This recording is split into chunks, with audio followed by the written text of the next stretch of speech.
Hello, I am Gert Christians. I'm the owner and master blender of Oud Beersel in Belgium. We are a Lambic producer. We make traditional Gueuze and traditional Kriek.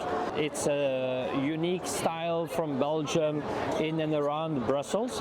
Lambic is a beer of spontaneous fermentation.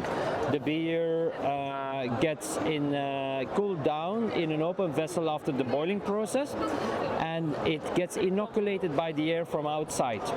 The air from outside brings in organisms, bacteria, yeast. The wort is the day after cooling down on the cool ship, transferred onto wooden barrels, where it starts fermenting for minimum 1 year. So it ferments 1 year up to 3 years on wooden barrels, and there are 4 main phases of fermentation, including an acidification phase with lactic fermentation, acidic fermentation, making the beer more sour, and the last phase of fermentation is a Brettanomyces fermentation, a wild fermentation, and these Brettanomyces have the capacity to ferment all the sugars, even the complex sugars. So the beer turns dry instead of a regular ale still have kind of a roundness. So we are talking about a sour, dry beer, but with a lot of complexity because it's both bacterial and fermentation by yeast. So there's a lot of complexity. The beer stays up to 3 years on wooden barrels, and afterwards we blend beer from different barrels to produce an Oud Gueuze. It re-ferments 6 months minimum on the bottle. Oude means old in Dutch, and it's EU protected, this beer. And so that means that we have to follow specific production methods to be able to call this beer Oud Gueuze or an Oud Kriek, because Oud Kriek departs from the same basis, the Lambic that ferments on the wooden barrels. We had cherries, 2 young Lambic about 10 months old, and these cherries, full cherries with the pit and the skin, they ferment on the Lambic for 6 months. Then we filter out the cherries. The beer ferments again on bottle, an Oud Kriek, but also a sour, dry, but now very fruity beer. How did I start with Oud Beersel? Oud Beersel is actually an old Lambic brewery from 1882, but it closed down at the end of 2002. I used to go there with my dad buying bottles, and at a certain point in 2003 I was going in a bar in Brussels because I studied there in Brussels. I studied economics with IT management, nothing to do with beer besides enjoying a good beer.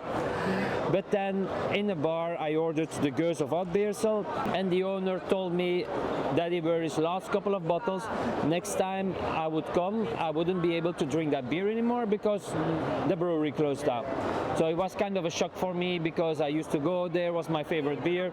So I called a brewery, made an appointment with the old brewmaster, and he explained me that his nephew continued the brewery for the last 12 years, but then he was fed up with all the hard work.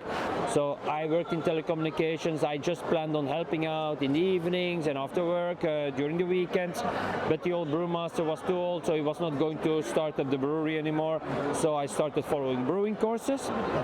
3 years, took over Oud Beersel, revived Oud Beersel in 2005. First the Beersel's triple to fund the investment in the Lambic production of the Oud Gueuze. We released Oud Gueuze and Oud Kriek again in 2007 with the aim of safeguarding Lambic beers for the next couple of generations. I want that our grandchildren will still be able to taste these ancient beers, because this beer style dates back from the year 1300. So it's the oldest beer style that we still have in Belgium, and I want to preserve this heritage. That's the mission of Oud Beersel. Hello Korean friends, I'm Gert from Oud Beersel. I'm back in Korea after some years for the Quebec 2025. I've had some time to discover your beautiful country and try all your great food, so I hope it inspires me for one of my next infusion beers or so, but thanks for sharing all your love and great food with me. Thank you very much.